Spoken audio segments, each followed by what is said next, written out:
평생 계약직이라며 무시당하던 아버지가 대기업 총괄 대목수가 된 날 아들의 울음 섞인 전화.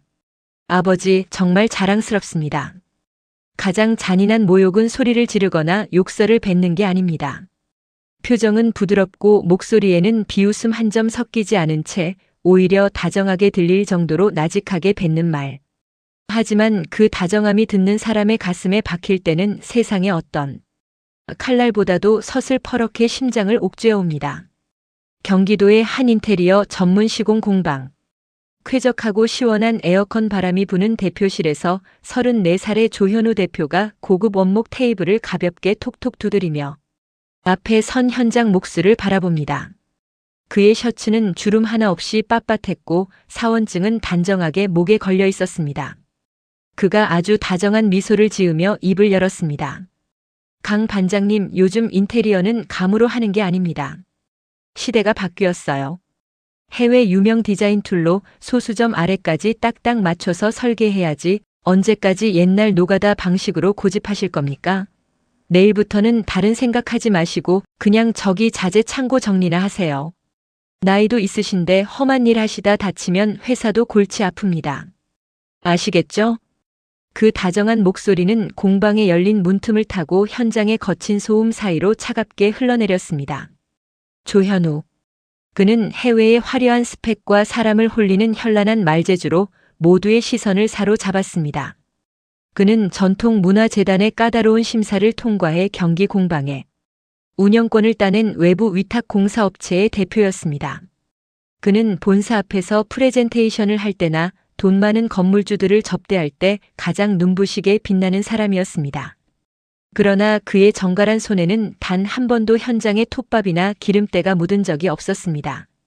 실무는 전혀 모른 채 오직 처세와 서류로만 자리를 지켜온 사람이었습니다. 그의 앞에서 낡은 작업복 바지 주머니에 슬그머니 손을 찔러 넣은 남자는 올해 환갑을 맞이한 61세의 베테랑 목수 강태산이었습니다. 40년이라는 세월 동안 오직 나무 인생 한 길만을 걸어온 남자. 도면만 눈앞에 펼쳐지면 이 나무가 어디서 자라 어떤 결을 가졌는지, 습도가 조금만 높아져도 몇 달 뒤에 얼마나 뒤틀릴지를 머릿속으로 입체적으로 계산해내는 그야말로 살아있는 장인이었습니다. 하지만 서류와 스펙만을 따지는 세상 속에서 그가 얻은 직함은 단 하나, 일용직 목수 혹은 계약직 반장이 전부였습니다. 40년의 피땀 어린 세월은 서류 한 장에 단 몇 줄의 경력으로 요약조차 되지 않은 채 무시당하기 일쑤였습니다. 조 대표의 비수 같은 말이 가슴에 꽂히던 순간 태산은 주머니 속에서 거친 굳은 살이 박인 제 손을 차마 꺼내지 못했습니다. 화상 자국과 칼에 벤 흉터가 지도처럼 얽혀있는 그 손. 평생을 가족의 생계를 위해 자식들에게 단 한 번도 초라한 아버지가 되지 않기 위해 버텨온 삶의 기록이었습니다. 30 넘은 아들이 청주에서 결혼해 살면서 아버지, 요즘은 직급이 어떻게 되세요? 라고 물었을 때 차마 계약직이라는 말을 못해 그저 허허 웃으며 넘겨야 했던 서글픈 가장의 무게가 그 손끝에 매달려 있었습니다. 그렇기에 태산은 오늘도 고개를 숙였습니다. 분노가 가슴 끝까지 차올라 목구멍이 뜨거웠지만 환갑이라는 나이에 이 자리를 잃으면 당장 갈 곳이 없다는 두려움이 그의 입을 틀어막았습니다. 조 대표는 그런 태산의 침묵을 당연한 굴복으로 여기며 만족스러운 듯 가벼운 콧노래를 부르며 돌아섰습니다. 세상은 이 남자를 학력으로, 나이로, 고용 형태로 판단하고 지우려 했습니다. 하지만 이 거칠고 어두운 현장 속에서도 진짜와 가짜를 가려낼 줄 아는 매서운 눈을 가진 조력자가 저 멀리서 걸어오고 있다는 사실을 공방의 그 누구도 알지 못했습니다. 이야기 시작 전에 구독과 좋아요, 알림 설정 한 번씩만 부탁드립니다. 여러분의 따뜻한 응원이 여러분들과 소통하는 큰 힘이 됩니다. 조 대표의 뒷모습이 사라진 텅 빈 공간에 홀로 남은 태산은 천천히 개인 사물함이 있는 탈의실로 걸어갔습니다. 낡은 연장 가방을 열자 그 안에는 10수년이 넘은 손때 묻은 대패와 끌들이 가지런히 놓여 있었습니다. 나무 향이 짙게 배어있는 그 도구들을 하나씩 만져보며 태산은 나직하게 숨을 내쉬었습니다. 필요할 때는 가장 먼저 거친 현장으로 불려가 피를 흘려야 했고 공을 인정받을 때는 가장 마지막에조차 이름이 불리지 못했던 서러운 비정규직의 살. 탈의실 창문 너머로 붉게 물들어가는 가을 노을을 바라보며 태사는 스마트폰을 켜고 시간을 확인했습니다. 그리고 매일 저녁 자신이 공방을 위해 수정했던 설계 오류와 자재 세팅 값들을 조용히 확인했습니다. 그 누구도 이 노목수가 쌓아온 땀의 궤적을 기록해주지 않았기에 그는 아주 오래전부터 자신만의 기록을 남기기 시작했습니다. 비록 조 대표는 매번 태산의 성과를 가로채 본사에 자신의 공으로 보고해왔지만 나무는 알고 있었고 태산의 손끝은 기억하고 있었습니다. 그리고 바로 다음 날 이작은 공방의 바닥을 완전히 뒤흔들어 버린 전대미문이 거대한 위기가 소리 없이 찾아오게 됩니다. 공방의 시계는 평소와 다르게 흐르기 시작했습니다. 1분이 늦으면 결함이 되고 10분이 늦으면 수억 원의 자재가 고스란히 쓰레기통으로 들어가는 곳. 그 좁고 서슬퍼런 틈바구니 사이에서 사람들은 매일 피 말리는 전쟁을 치릅니다. 특히 오늘처럼 회사의 명운이 통째로 걸린 날이라면 공기마저 날카로운 톱날처럼 변해 숨을 들이쉬는 것조차 버거워집니다. 화창한 목요일 오전 조현우 대표가 온 공방이 떠나가라 큰 소리를 치며 이른바 대박 계약을 자랑하던 날이었습니다. 국내 내로라 하는 대기업 회장이 사적으로 소유한 수백억 원대 자산 가치의 프리미엄 한옥 호텔 인테리어 시공권, 조 대표가 해외 유학파 스펙과 화려한 말재주 그리고 인맥을 총동원해 따낸 VVIP 최고급 프로젝트였습니다. 이번 공사만 성공하면 조 대표의 공방은 단순한 인테리어 업체를 넘어 전국의 고급 한옥 시공을 독점하는 메이저 브랜드로 도약할 수 있는 절호의 기회였습니다. 공사 현장은 팽팽하게 당겨진 활시위처럼 긴장감이 감돌았습니다. 투광기의 눈부신 불빛 아래 사람들의 그림자가 길게 늘어졌다 줄어들었다를 반복했고 사방에는 매캐한 나무 먼지와 긴장된 한숨이 가득했습니다. 전통 한옥의 중심이자 뼈대라고 할 수 있는 대들보와 기둥을 결합하는 날. 이 결합이 정밀하지 않으면 건물 전체가 내려앉을 수도 있는 가장 중요하고도 위험한 공정이었습니다. 오후 2시 14분. 현장에 거대한 크레인이 들어서고 캐나다에서 특수 주문. 제작해 들여왔다는 최고급 원목 대들보가 모습을 드러냈습니다. 나무 한 그루당 가격만 수천만 원을 호가하는 손상이라도 가면 2번 다시 구할 수도 없는 귀한 자재였습니다. 조 대표는 단정한 안전모를 쓰고 현장 가장 중심에 서서 연신 카메라 셔터를 눌러대며 본사에 보고할 인증샷을 찍기에 여념이 없었습니다. 그런데 대들보가 거대한 쇠사슬에 묶여 천장 기둥 위로 천천히 내려앉아 맞물리려는 순간 현장의 공기가 일순간 얼어붙었습니다. 쿵 하는 무거운 소리와 함께 멈춰 선 대들보. 하지만 기둥과의 홈이 맞물려 들어가지 않았습니다. 나무와 나무가 서로를 밀어내듯 툭 튀어나온 채 기둥의 홈 위에서 위태롭게 겉돌고 있었던 것입니다. 왜 안 들어가? 크레인 기사님 조금만 더 내려봐요. 더. 조 대표의 목소리가 톤이 한 옥타브 높아지며 갈라지기 시작했습니다. 크레인이 다시 한번 미세하게 움직였지만 결과는 똑같았습니다. 나무가 맞물리지 않으니 전체 공사가 그 자리에서 완전히 중단되어 버렸습니다. 원인은 황당하게도 조 대표의 치명적인 계산 착오였습니다. 현장의 실무와 나무의 특성을 전혀 모른 채 오직 컴퓨터 화면 속 수치와 디자인 프로그램의 시뮬레이션만 믿고 현장 상황의 확인 절차는 건너뛴 채 자재를 주문했던 것입니다. 컴퓨터 화면 속에서는 소수점까지 완벽하게 맞아떨어졌던 수치였지만 현장에서 마주한 나무는 살아있는 생물이었습니다. 습도와 온도에 따라 미세하게 숨을 쉬며 팽창하는 나무의 특성을 전혀 고려하지 않은 채 기계적으로만 재단에 들여온 특수 원목은 현장의 기둥. 홈보다 정확히 4.5mm가 더 두껍게 제작되어 들어온 것입니다. 전체 시공을 총괄하는 본부장의 얼굴이 하얗게 질렸습니다. 한옥 시공에서 대들보와 기둥의 결합은 미세한 오차도 허용되지 않는 법입니다. 만약 억지로 깎아내거나 맞추려다가 나무의 결이 쪼개지기라도 한다면 수천만 원의 자재비는 물론이고 수백억 원짜리 호텔 공사 전체를 처음부터 다시 해야 하는 전대미문의 대참사가 일어날 판이었습니다. 더욱 끔찍한 것은 시간이 없다는 사실이었습니다. 당장 내일 아침 9시 이번 프로젝트의 최종 열쇠를 쥐고 있는 전통문화재단의 황문영 이사장이 수행원들을 이끌고 현장을 검수하러 오기로 되어 있었습니다. 업계에서 깐깐하기로 소문난 황 이사장은 눈속임을 벌레보다 싫어하는 보수적인 인물이었습니다. 만약 내일 아침까지 이 뼈대 공사를 완벽하게 끝내지 못한다면 결과는 불 보듯 뻔했습니다. 계약 파기는 물론이고 수십억 원에 달하는 지체 상금과 손해배상 청구 소송이 날아올 것이었습니다. 한마디로 회사의 존폐가 오늘 밤 단 몇 시간 사이에 통째로 걸려버린 것입니다. 이거 설계 도면대로 가져온 거 맞아? 자재업체 전화해. 당장 새로 깎아오라고 해. 조 대표가 현장 한복판에서 삿대질을 하며 비명을 질렀습니다. 하지만 돌아오는 대답은 절망적이었습니다. 이 정도 크기의 특수 원목을 새로 수입해 재단하려면 최소 석 달이 걸린다는 것이었습니다. 그럼 어떡하라고? 내일 아침에 이사장 오면. 우리 다 끝장이야. 대기업 계약 날아가면 너희들이 책임질 거야? 조 대표의 이성이 완전히 무너져 내렸습니다. 평소에 다정하고 깔끔하던 대표의 모습은 온데간데 없고 죄 없는 직원들에게 책임을 떠넘기며 고함을 지르는 추악한 민낯만 남았습니다. 현장 직원들은 고개를 숙인 채 마른 침만 삼켰습니다. 누구도 선뜻 나설 수 없었습니다. 잘못 건드렸다가 나무를 망치기라도 하면 그 독박을 누가 쓸지 너무도 잘 알기 때문이었습니다. 째깍거리는 시계 초침 소리가 마치 목을 죄어오는 교수대의 밧줄처럼 현장의 사람들을 압박해왔습니다. 남아있는 시간은 이제 겨우 12시간 남짓.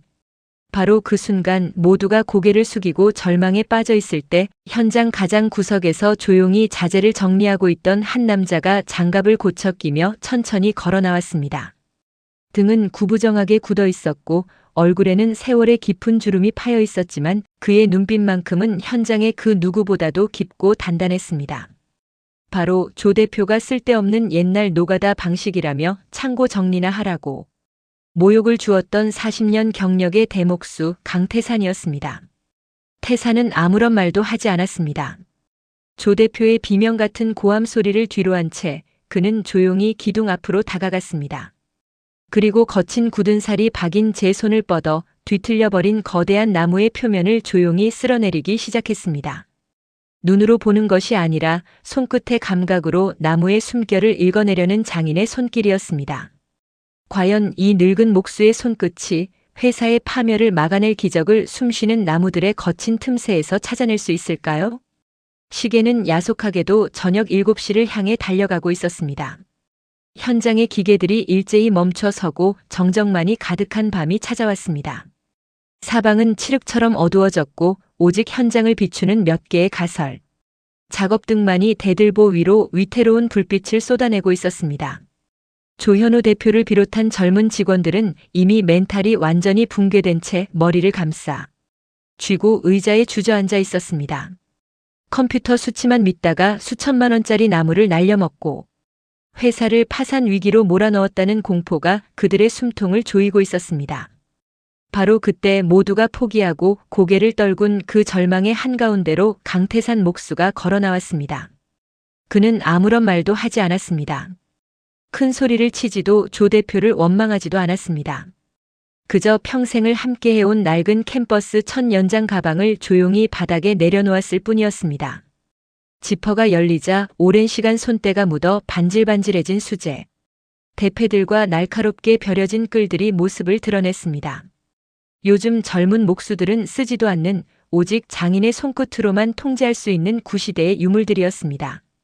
조 대표는 그 모습을 보면서도 그깟 옛날 연장으로 뭘 어쩌겠다는 거냐며 냉소적인 눈빛을 보냈지만 태산에게는 그 어떤 화려한 기계보다도 믿음직한 분신이었습니다. 태산은 천천히 비계 파이프를 타고 기둥 위로 올라갔습니다. 그리고 작업등 불빛 아래 드러난 거대한 원목 대들보의 표면에 거친 손을 얹었습니다. 눈으로 보는 것이 아니었습니다. 40년 동안 수만 그루의 나무를 만지며 새겨진 장인의 감각이 발동하기 시작했습니다. 손바닥을 통해 전해오는 나무의 미세한 떨림과 온도, 그리고 공기 중의 습도. 태산은 단 몇 초 만에 조 대표의 컴퓨터가 계산해내지 못한 진짜 원인을 찾아냈습니다. 이 나무는 단순한 수치가 아니었습니다. 캐나다의 혹독한 추위 속에서 수십 년을 버티며 자란 특수 원목이었습니다. 수입되어 오는 과정에서 한국의 고온다습한 가을 날씨를 만나면서 나무 안쪽에 갇혀있던 미세한 수분이 바깥쪽으로 팽창해 있었던 것입니다. 컴퓨터 디자인 툴은 나무가 살아 숨쉬는 생물이라는 사실을 계산하지 못했지만 태산의 손끝은 나무가 4.5mm만큼 부풀어 올라 숨을 쉬고 있다는 것을 정확하게 읽어냈습니다. 대패 가져와라. 고요한 현장에 태산의 묵직한 목소리가 울려 퍼졌습니다. 그 목소리에는 젊은 사장의 고함에서는 찾아볼 수 없던 범접할 수 없는 장인의 카리스마가 서려 있었습니다. 태산은 가방에서 가장 아끼는 무거운 참나무 수제 대패를 꺼내 들었습니다.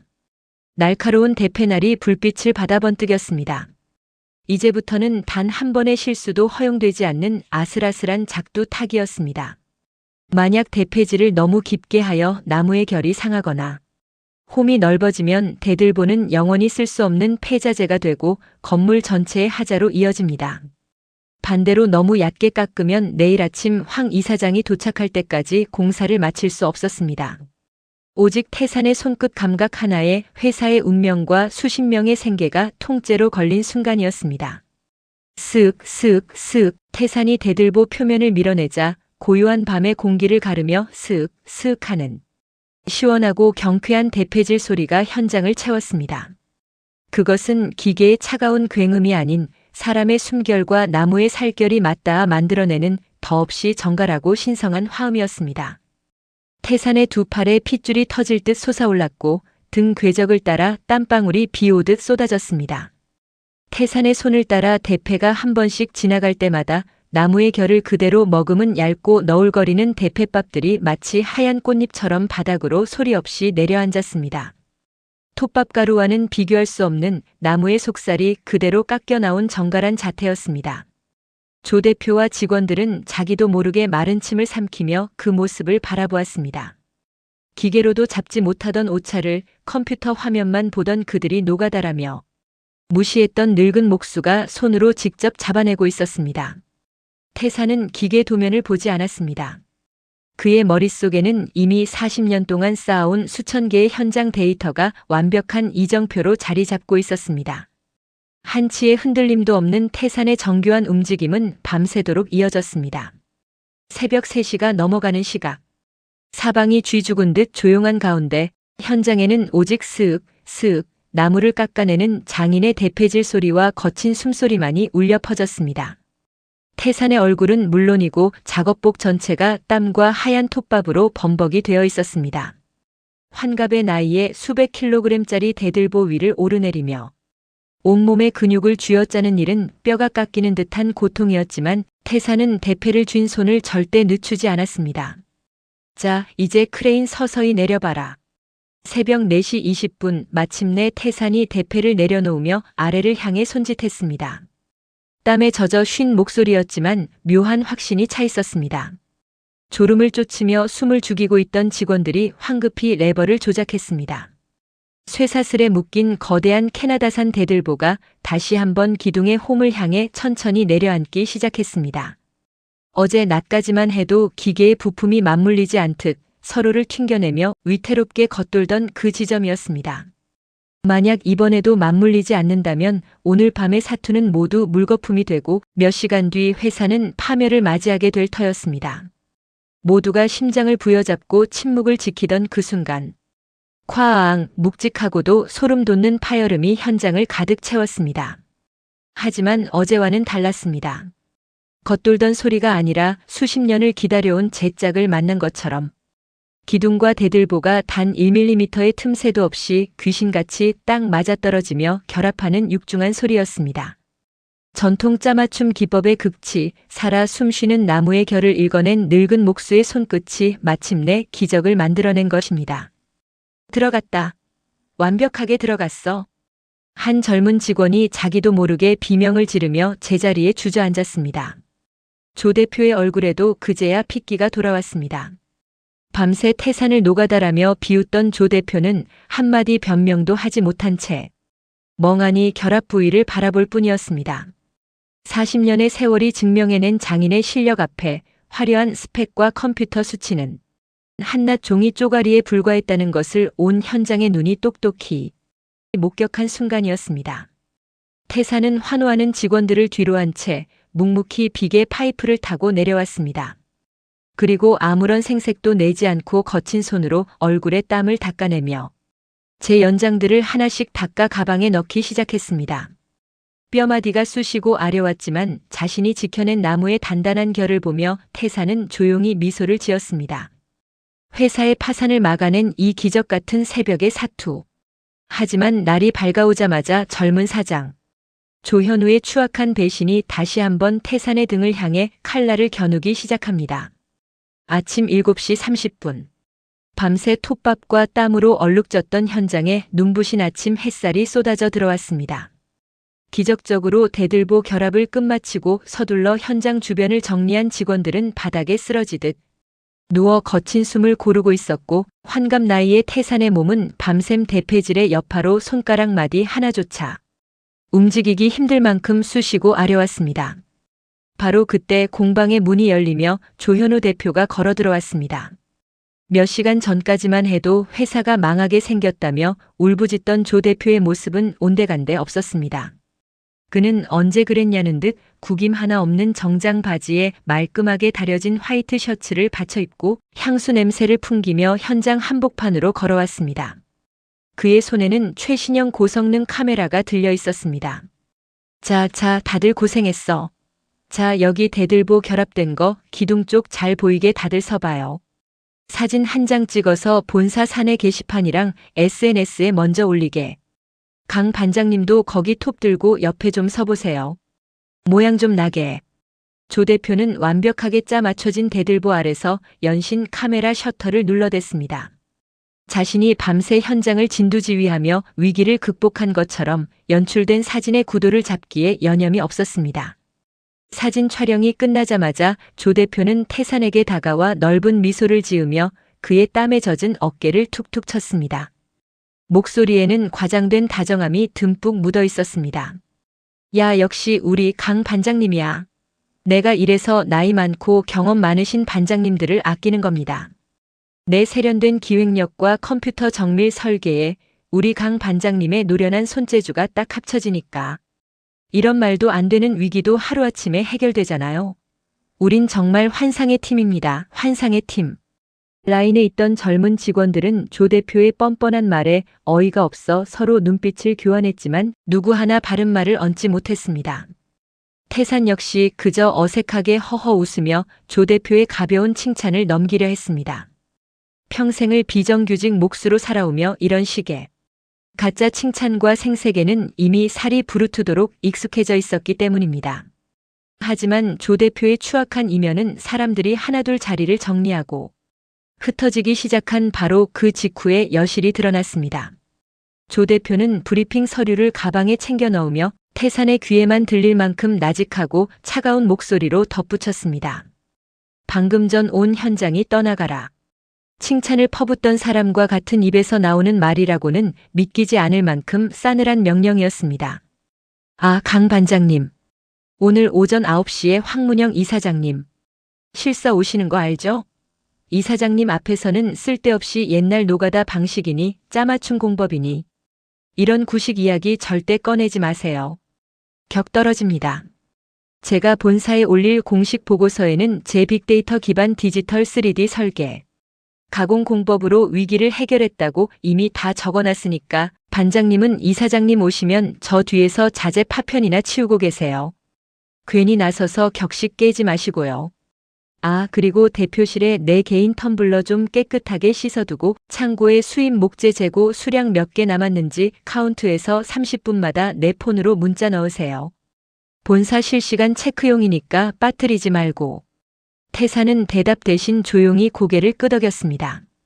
40년 동안 다듬어진 그 짧은 끄덕임 속에는 이제 더 이상 조 대표의 간사한 처세에 놀라지도 않는다는 깊은 체념과 함께 가슴 가장 깊은 곳에서부터 아주 무겁고 조용하게 가라앉기 시작하는 무언가가 함께 요동치고 있었습니다. 조 대표는 만족스러운 표정으로 구두 굽소리를 또각거리며 에어컨 바람이 시원한 사무실로 발걸음을 옮겼습니다. 그가 사라진 현장에 홀로 남은 태사는 톱밥이 잔뜩 묻은 작업복 소매로 이마에 차가운 땀을 닦아냈습니다. 현장에서 피와 땀을 흘리며 기적을 만든 사람의 이름은 서류 어디에도 존재하지 않고 오직 기름때 묻지 않은 손으로 보고서를 그럴듯하게 치장한 처세가들의 이름만 빛나는 불합리한 세상.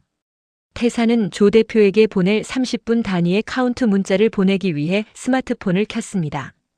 화면 위로 자재 창고 정리 완료했습니다. 현재 진행률 90%입니다. 답장 한 번 돌아오지 않는 영혼 없는 문자 내역들이 쓸쓸하게 줄을 지어 있었습니다. 하지만 조 대표는 꿈에도 몰랐을 것입니다. 늙은 목수가 아무 말 없이 고개를 숙이고 문자를 보낼 때마다 그의 스마트폰 비밀 폴더 안에는 조 대표가 가로챈 진짜 현장 데이터와 설계, 오류 내역들이 날짜와 시간별로 아주 촘촘하게 박제되고 있었다는 사실을 말입니다. 누군가 알아주지 않아도 내 이름 석자와 40년의 명예만큼은 내 손으로 지키겠다는 장인의 조용한 각성이 마침내 시한폭탄처럼 초침을 키워가고 있었습니다. 그것은 누구에게 자랑하기 위한 것도 당장 복수를 하기 위한 것도 아니었습니다.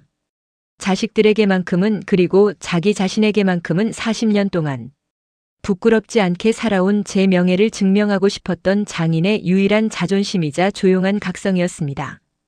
그렇게 누구도 알아주지 않는 그늘 속에서 늙은 목수가 홀로 눈물을 삼키며 기록을 쌓아 올리는 동안 마침내 운명의 오전 9시가 다가오고 있었습니다.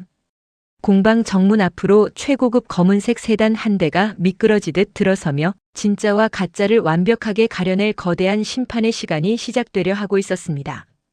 인간의 이기심이 바닥을 드러낼 때 그 추악함은 가장 약하고 묵묵한 사람을 향해 쏟아지기 마련입니다.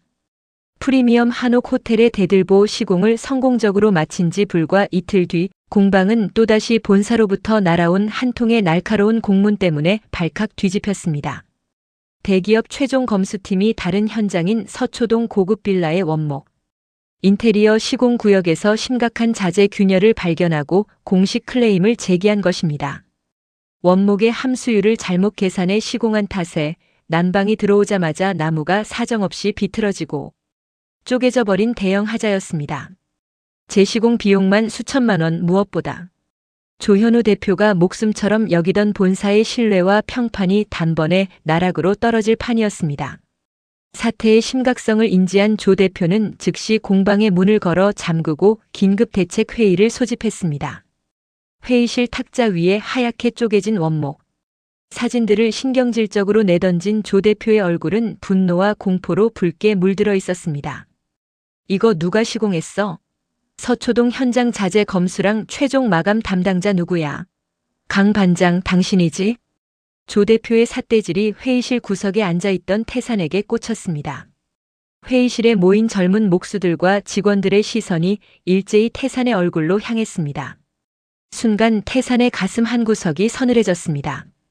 서초동 현장은 보름 전 조 대표가 원가를 아끼겠다며 본사 지침보다 등급이 훨씬 낮은 건조가 채 되지 않은 저렴한 수입 목재를 쓰라고 강요했던 바로 그 현장이었습니다.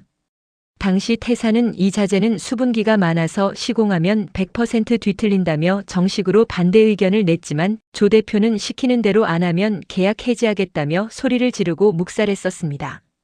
대표님, 서초동 현장은 자재 자체의 건조 등급이 낮아서 생긴 문제입니다. 당시 제가 함수율이 높다고 말씀드렸고 대표님께서 그대로 진행하라고 구두 지시를 하셨. 무슨 소리 하는 거야 지금? 태산이 차분하게 진실을 말하려 하자 조 대표가 탁자를 쾅 내리치며 태산의 말을 거칠게 가로막았습니다. 내가 언제 그런 싸구려 자재를 쓰라고 했어? 내가 준 시방서에는 최고 등급 자재로 적혀 있었잖아. 당신이 현장에서 꼼꼼하게 자재 검수 안 하고 대충 노가다 짬밥 믿고 대충 박아 넣으니까 하자가 난 거 아냐? 40년 경력이라는 양반이 이딴 기초적인 실수를 해서 회사에 수천만 원 손해를 입혀? 이거 당신이 전액 배상하고 책임져야 해. 조 대표는 이미 본사 보고용 서류의 현장 시공자 강태산의 숙련도 미달 및 검수 소홀로 인한 하자라고 명백하게 적어둔 상태였습니다. 자신의 설계 미스와 자재 횡령성 교체를 감추기 위해 계약직이라 언제든 자르고 덮을 수 있는 가장 만만한 태산에게 누명을 씌운 것입니다. 회의실 안은 물을 끼얹은 듯 고요했습니다.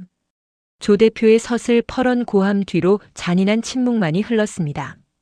함께 일했던 동료 목수들도 조 대표의 지시가 있었다는 사실을 알고 있었지만 자신에게 불이익이 올까 두려워 모두 고개를 푹 숙인 채 철저하게 외면했습니다.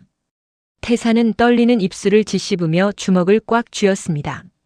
증명할 수 없는 진실은 힘없는 비정규직의 비참한 변명이 될 뿐이라는 사실이 뼛속 깊이 들이쳤습니다. 그날 밤 공방 직원들이 모두 퇴근하고 어둠이 짙게 깔린 텅 빈 현장의 태사는 홀로 남았습니다. 40년 동안 오직 정직하게 나무를 깎고 다듬으며 살아왔던 세월이 처세와 거짓말. 한마디에 이토록 쉽게 쓰레기통에 처박힐 수 있다는 사실에 뜨거운 눈물이 뺨을 타고 흘러내렸습니다. 자식들에게만큼은 떳떳한 아버지이고 싶었는데 이대로 억울한 누명을 쓰고 쫓겨나면 내 명예는 어디서 찾아야 한단 말인가. 거칠어진 숨을 내쉬던 태사는 붉어진 눈으로 작업복 안주머니에서 스마트폰을 꺼내 들었습니다. 그리고 카카오톡 나에게 보내기 화면을 열었습니다. 분노와 서글픔으로 손가락이 가늘게 떨렸지만 태사는 차분하게 글자를 적어 내려가기 시작했습니다. 9월 14일 서초동 현장.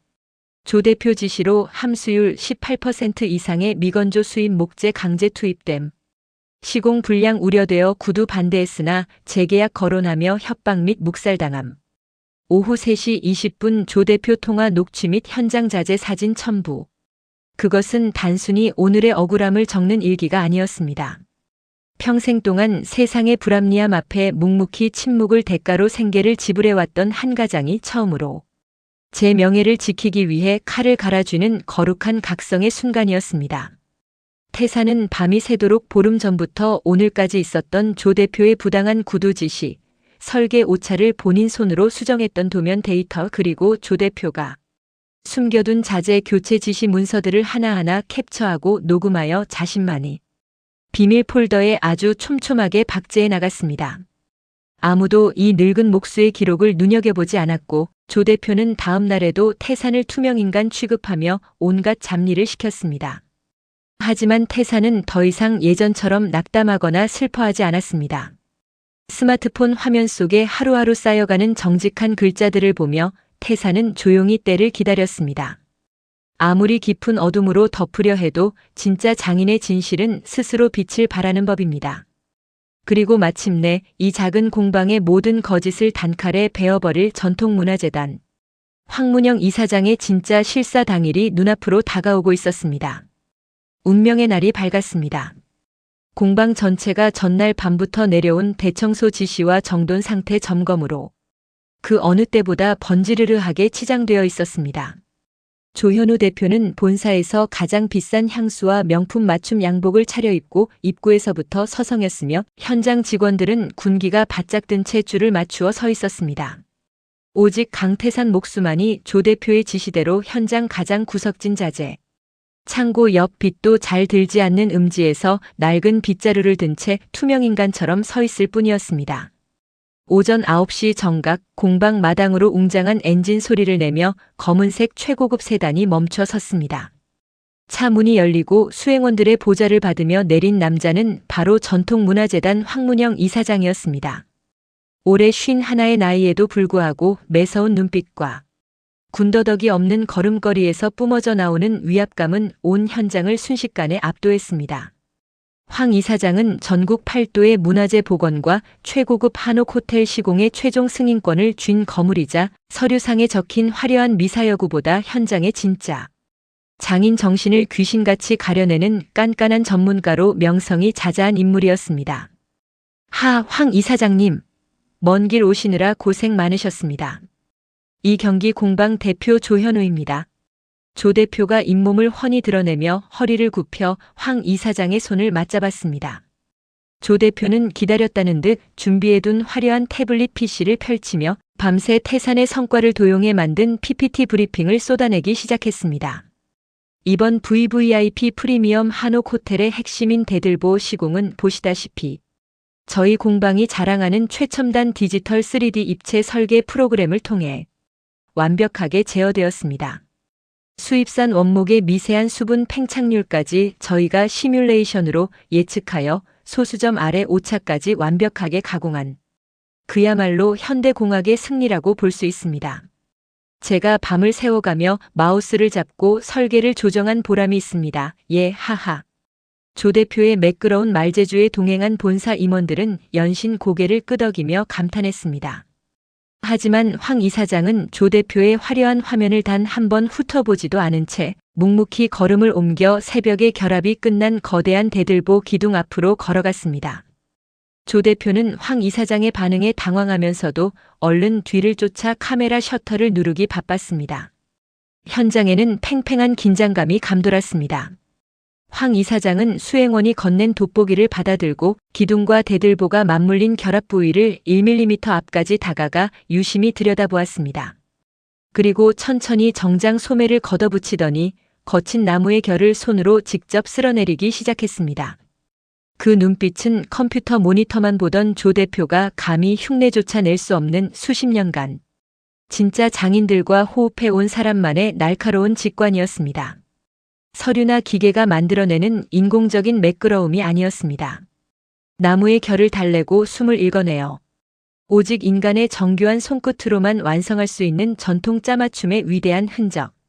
황 이사장의 손끝이 대들보 접합부의 미세한 대패 자국을 스치는 순간 그의 매서운 눈매가 가늘게 떨렸습니다.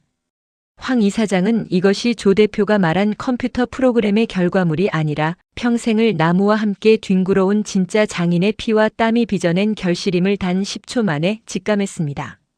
하지만 그의 눈앞에서 생색을 내고 있는 젊은 사장의 손은 단 한 번도 현장의 톱밥을 만져본 적 없는 듯 지나치게 매끄러웠습니다. 조 대표, 설계 프로그램이 아주 훌륭하다고 하셨지? 황 이사장의 낮고 무거운 목소리가 텅 빈 현장에 울려 퍼졌습니다. 네, 당연합니다, 이사장님. 제 모든 기술력이 집약된 결과물입니다. 조 대표는 눈앞에 닥쳐올 거대한 파멸의 전조를 전혀 눈치채지 못한 채 여전히 뻔뻔한 미소를 지으며 자신의 가짜 성과를 확신하고 있었습니다.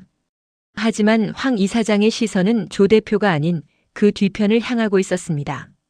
낡은 작업복에 먼지를 뒤집어 쓴 채 묵묵히 빗자루를 들고 자재 파편을 치우고 있던 늙은 목수 강태산의 거친 손으로 향한 것입니다. 진짜가 가짜의 가면을 벗겨낼 반전의 서막이 그렇게 고요하고도 웅장하게 시작되고 있었습니다. 현장의 공기는 금방이라도 터질 것 같은 시한폭탄처럼 팽팽하게 당겨져 있었습니다. 황문영 이사장의 날카로운 시선이 대들보 결합 부위에서 떨어지지 않자 조현우 대표는 이마에 흐르는 식은땀을 감추며 더욱 화려한 미사역으로 말을 보태기 시작했습니다. 이사장님, 이 결합면의 정밀함을 보십시오. 이게 바로 저희가 자랑하는 3D 스캐닝 기술입니다. 현장의 무식한 인부들은 그저 제가 뽑아준 도면대로 기계 버튼만 누르면 되는 수준으로 시스템을 구축해놨습니다. 요즘 같은 스마트 시대에 굳이 늙은 목수들의 고집이나 감에 의존할 필요가 전혀 없다는 걸 제가 증명해낸 것이죠. 조 대표의 그 오만한 한마디가 현장 구석에 있던 태산의 귀에 꽂히는 순간 태산의 가슴 밑바닥에서 뜨거운 무언가가 요동치기 시작했습니다. 자신의 이름을 지우는 것도 모자라 평생을 바쳐온 목수들의 신성한 노동과 장인 정신을 무식하고 쓸데없는 고집으로 치부해버리는 조 대표의 추악한 말바꾸기를 더는 참을 수 없었습니다. 바로 그때 황 이사장이 조 대표의 말을 툭 끊으며 나직하게 질문을 던졌습니다. 그 목소리에는 현장을 아는 사람 특유의 매서운 칼날이 서려 있었습니다. 조 대표, 이 대들보는 북미산 수입 원목인데다 현장 가을 습도가 80%가 넘었소. 이 조건에서는 나무 안쪽의 수분이 팽창해서 컴퓨터 도면대로만 깎으면 결합면이 사정없이 쪼개지거나 절대 맞물리지 않는데 당신의 그 위대한 디지털 프로그램은 이 미세한 함수율 팽창을 어떻게 계산해서 단 1mm의 오차도 없이 짜맞추었단 말이오? 공법의 핵심 메커니즘을 설명해 보시오. 황 이사장의 송곳 같은 질문에 조 대표의 얼굴에서 순간적으로 핏기가 싹 가셨습니다. 조 대표는 컴퓨터 화면 속 수치만 알 뿐 실제로 나무가 숨을 쉬며 팽창하는 현장의 디테일은 단 한 번도 공부해 본 적이 없는 가짜였기 때문입니다. 그것은 저희 프로그램의 인공지능 알고리즘이 그 가을철 평균 기후 데이터를 기반으로 자동 보정을 그러니까 제 설계 철학이 조 대표가 횡설수설하며 엉터리 전문 용어를 남발하기 시작하자 동행한 본사 임원들도 당황하여 서로의 눈치를 보았습니다. 황 이사장의 눈빛은 급격하게 차가워졌습니다. 대충 서류로 눈속임하려던 가짜의 미천이 드러나는 순간이었습니다.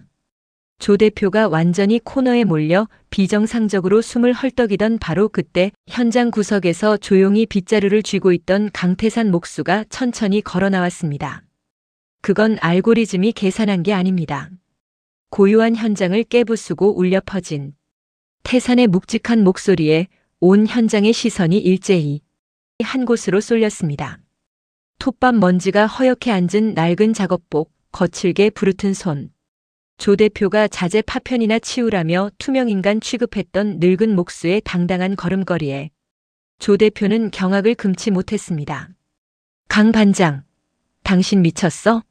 어딜 감히 일용직 노가다가 끼어들어. 당장 창고로 안 들어가? 조 대표가 황급히 태산의 앞을 막아서며 표독스럽게 소리를 질렀습니다.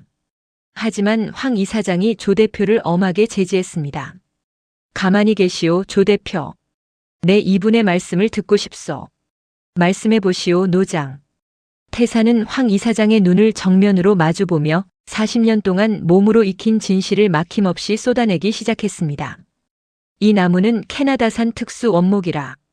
한국의 고온다습한 가을철 습도를 만나면 바깥쪽으로 정확히 4.5mm가 부풀어 오릅니다.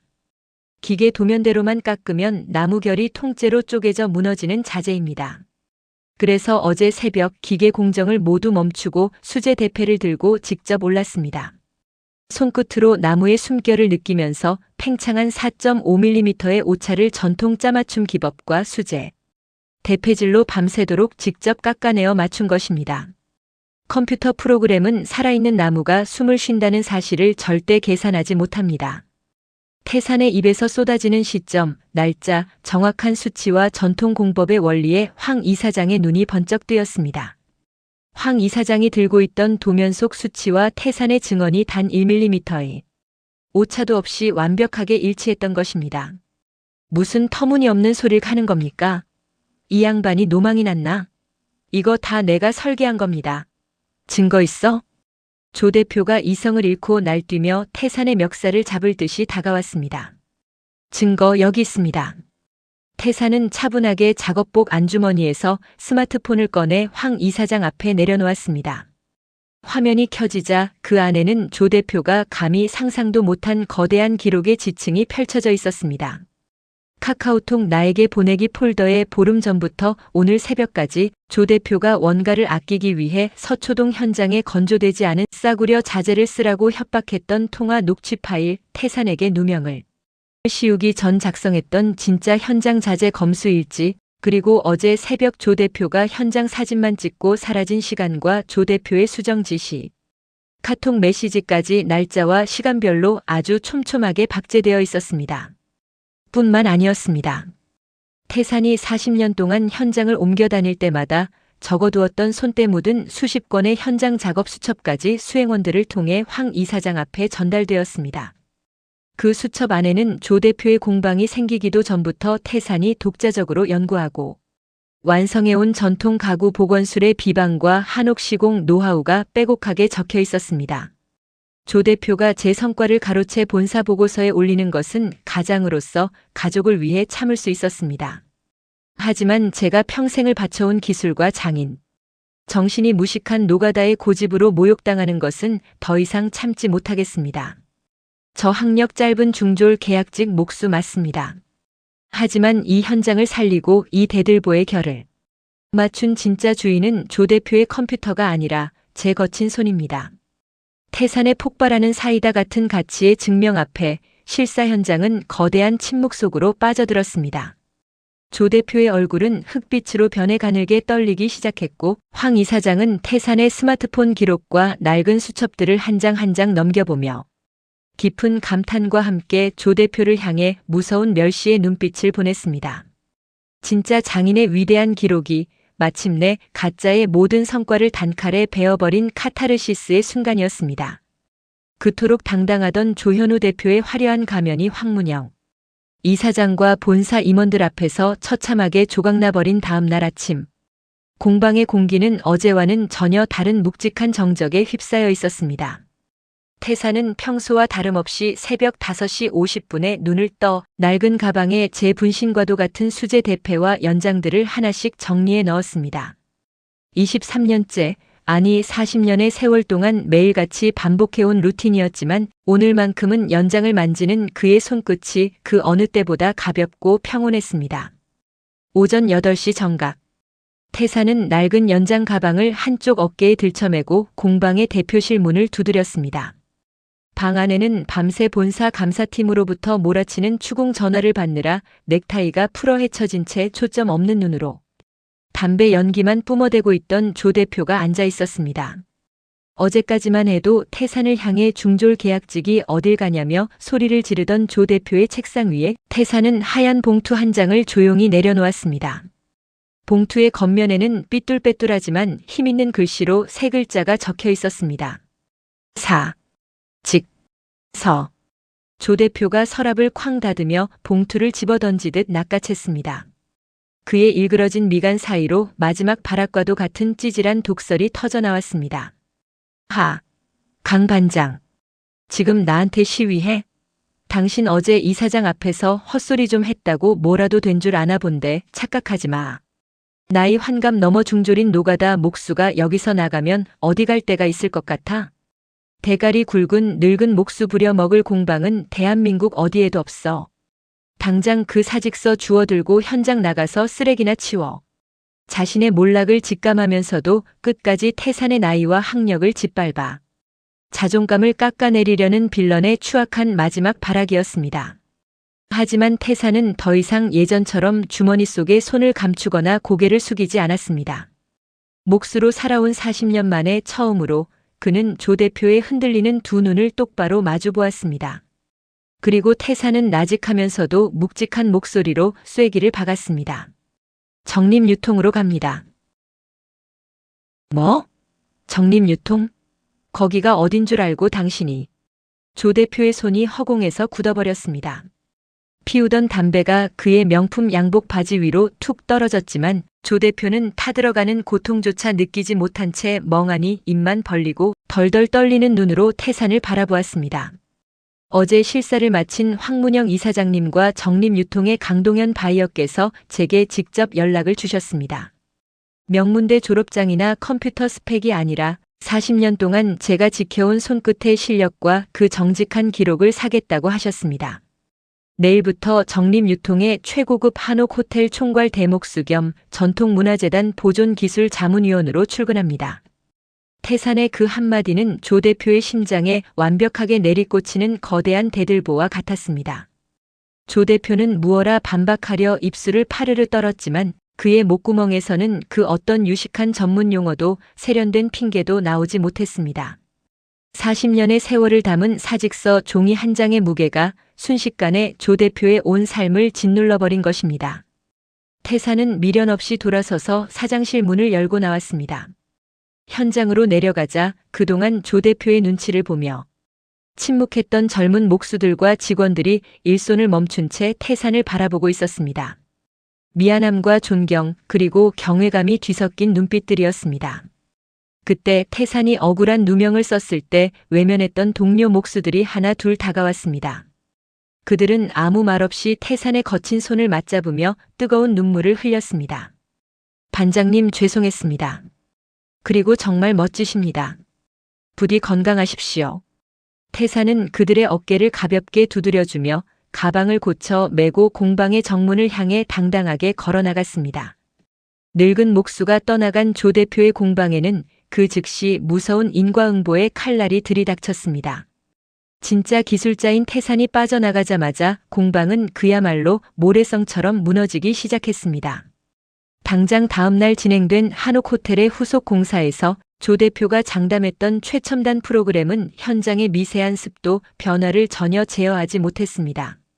기계로 깎아낸 원목들은 조립하는 족족 사정없이 비틀어지고 하얗게 쪼개져 나갔으며 불량률이 80%를 넘어서며 현장은 순식간에 거대한 쓰레기장으로 변해버렸습니다.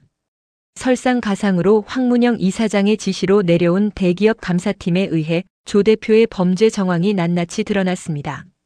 그동안 태산의 독보적인 목공 기법을 도용해 정부 지원금을 가로챈 사실은 물론 서초동 현장에서 자재 원가를 아끼려고 등급 미달의 불량 목재를 투입하고 시스템 로그까지 조작해 태산에게 누명을 씌우려 했던 추악한 범죄 행각이 고스란히 밝혀진 것입니다.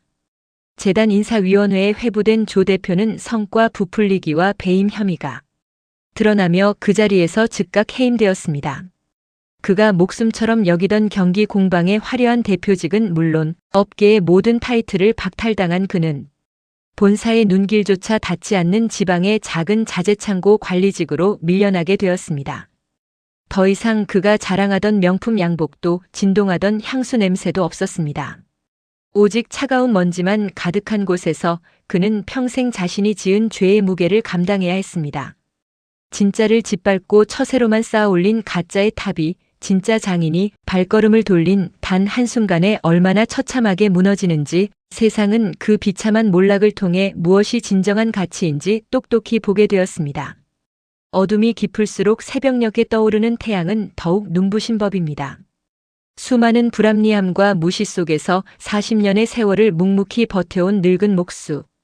강태산의 삶에 마침내 인생에서 가장 찬란하고 아름다운 아침이 찾아왔습니다. 월요일 오전 8시 40분. 태산은 평소의 먼지투성이 작업복 대신 대목수의 기품이 서린 짙은 남색 생활 한복 정장을 차려입었습니다. 무릎 아래로 정갈하게 떨어지는 도포자락 대신 활동성을 강조한 상의와 바지, 그리고 장인의 자부심이 깃든 장조끼까지 갖춰 입으니 그 어떤 명품 양복보다도 당당한 장인의 풍모가 풍겨나왔습니다. 정림유통본사 4층 연구실로 들어서는 그의 가슴엔 전통문화재단 보존기술 자문위원 강태산이라 새겨진 황금빛 사원증이 단정하게 걸려 있었습니다. 명함에도 사원증에도 늘 비어있던 꼬리표 대신 마침내 40년 만에 제 이름을 찾고 세상 앞에 당당히 드러난 순간이었습니다. 강태산 자문위원님, 여기까지 오시느라 고생 많으셨습니다.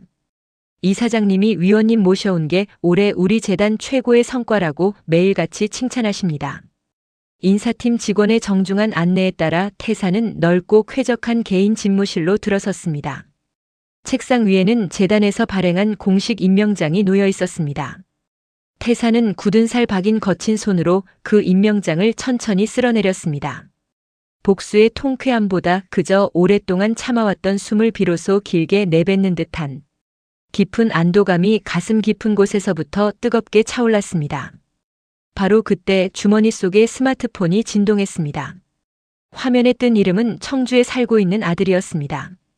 전화를 받자마자 평소 무뚝뚝하던 아들의 목소리가 미세하게 떨리며 수화기 너머로 흘러나왔습니다. 아버지, 방금 인터넷 뉴스 영상 봤어요. 대형 백화점이랑 전통문화재단이 공동 주관하는 최고급 한옥 호텔 총괄 대목수로 인터뷰하신 거요. 뉴스 화면에 아버지 성함 석자가 나오는데 가슴이 너무 벅차서 눈물이 났어요. 아버지가 평생 현장에서 그렇게 위대한 일을 하시는 줄도 모르고 맨날 직급이 뭐냐고 남들처럼 번듯한 사무직은 왜 못하냐고 철없이 굴었던 제 자신이 너무 부끄러워요. 아버지, 진짜 고생 많으셨어요. 그리고 진심으로 존경하고 자랑스럽습니다. 늘 무뚝뚝하고 서먹했던 아들의 입에서 나온 존경이라는 단어에 태산은 평생 조 대표에게 무시당했을 때도 꾹 참았던 눈물이 결국 왈칵 쏟아지고 말았습니다. 40년 동안 먼지와 땀으로 범벅된 현장에서 버틴 이유, 손가락이 굳어지고 허리가 끊어질 것 같은 통증 속에서도 연장을 놓지 못했던 유일한 이유가 바로 저 자식들이 있었기 때문입니다. 태산은 젖어드는 목소리를 가다듬으며 창밖의 푸른 하늘을 바라보았습니다. 아니란다, 아들아. 아버지는 단 한순간도 내 직업이 부끄러운 적 없었다. 정직하게 땀 흘려 일해서 너희들 키워냈으면 그걸로 내 소임은 다한 게지. 뉴스까지 나왔다니 쑥스럽구나. 내려가면 애비가 맛있는 밥 한 끼 삼아. 전화를 끄는 태산은 창문에 비친 자신의 모습을 보았습니다. 세상은 그를 대목수이자 보존기술 자문위원이라 부르며 우러러보지만 태산은 그저 자신의 본분을 다한 평범한 아버지이자 장인일 뿐이었습니다. 그의 손끝에서 시작될 적립유통의 한옥 호텔은 기계가 흉내낼 수 없는 인간의 정성과 세월의 깊이를 품고 천년을 버틸 단단한 기둥으로 우뚝 서게 될 것입니다. 가짜 처세술은 바람 한 번에 무너지지만 진짜 실력과 정직한 세월은 결코 배신하지 않는다는 당연한 진리를 늙은 목수 강태산은 온몸으로 증명해 보였습니다. 그의 위대한 인생 이막은 이제 막 찬란한 닻을 올렸습니다. 평생을 자식 뒷바라지를 위해 굳은 일도 마다하지 않고 세상의 거친 편견 속에서도 묵묵히 제자리를 지켜오신 우리 시대의 모든 아버지와 어머니들. 오늘 강태산 반장님의 당당한 승리와 아들의 눈물 어린 고백이 평생 정직하게 살아오신 여러분의 삶에 작은 위로와 따뜻한 응원이 되었기를 진심으로 바랍니다. 진짜는 결국 시간이 지나도 그 빛을 잃지 않는 법이니까요. 꺾이지 않는 우리 이웃들의 가슴 뭉클하고 통쾌한 인생 이야기를 앞으로도 놓치지 않고 계속 듣고 싶으시다면 화면 아래에 있는 구독과 좋아요 그리고 따뜻한 댓글로 강 반장님의 앞날을 함께 응원해 주세요. 여러분의 작은 관심이 영상을 만드는 저희에게는 가장 큰 힘이 됩니다. 오늘도 소중한 시간 내어 끝까지 시청해 주셔서 진심으로 고맙습니다. 늘 건강하시고 가정이 늘 평안하시길 기원합니다. 감사합니다.